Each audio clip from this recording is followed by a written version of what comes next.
Neat పరీక్షల అవకతవకలకు నైతిక బాధ్యత వహిస్తూ కేంద్ర విద్యాశాఖ మంత్రి ధర్మేంద్ర ప్రధాన్ వెంటనే రాజీనామా చేయాలని సిపిఐ వైఎస్ఆర్ కడప జిల్లా కార్యదర్శి గాలిచంద్ర డిమాండ్ చేశారు.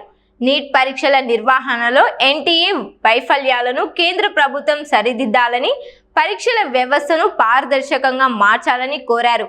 అలాగే ఆమరణ నిరాహార దీక్ష చేసిన సోనం వాంగ్చుక్తో కేంద్ర ప్రభుత్వం చర్చలు జరిపి సమస్యను పరిష్కరించాలని ఆయన విజ్ఞప్తి చేశారు.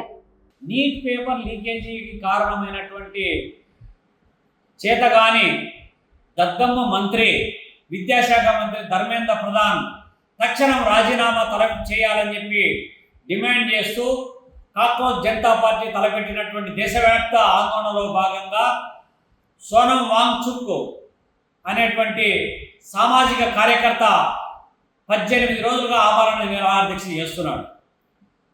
ఆయన దీక్షలకు ప్రభుత్వం స్పందించి అన్కండిషనల్గా విద్యాశాఖ మంత్రి ధర్మేంద్ర ప్రధాన్ రాజీనామా చేయించాల్సిన బాధ్యత ప్రధానమంత్రి నరేంద్ర మోడీ ప్రభుత్వం పైన ఉంది.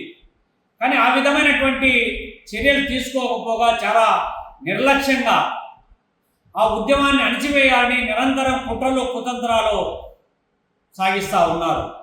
ఇంకోవైపు సోషల్ మీడియాలో భయంకరమైనటువంటి భావజాలాన్ని స్ప్రెడ్ చేస్తున్నారు.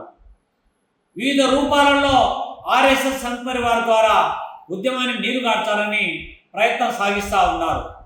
ఎన్ని కుట్రలు కుతంత్రాలు పన్నినప్పటికీ కూడా ఇవాళ ఈ దేశంలో ఉన్నటువంటి ప్రజలు పెద్ద ఎత్తున ఈ యొక్క దీక్షలకు మద్దతుగా నిలబడుతున్నటువంటి నేపథ్యంలో కేంద్ర విద్యాశాఖ మంత్రి ధర్మేంద్ర ప్రధాన్ రాజీనామా చేసే వరకు సాగాల్సినటువంటి ఈ పోరాటం విజయవంతం కావాలంటే, భవిష్యత్తులో ఈ దేశంలో నీట్ పేపర్లు లీకేజ్ కాకుండా ఉండాలంటే, చదువుకున్నటువంటి ఇంటర్మీడియట్ పిల్లల యొక్క భవిష్యత్తు పరిరక్షించబడాలంటే, భవిష్యత్తులో ఇలాంటి ఘటనలు పునరావృతం కాకుండా ఉండాలంటే ధర్మేంద్ర ప్రధాన్ రాజీనామా చేసే వరకు పోరాటం చేయాలి. అందుకోసం సోనం వాంగ్చుక్ యొక్క ఆమరణ నిరాహార దీక్షకు దేశవ్యాప్తంగా ఉన్నటువంటి ప్రజానీకం సంఘీభావంగా నిలబడాలని చెప్పి సందర్భంగా విజ్ఞప్తి చేస్తున్నాం.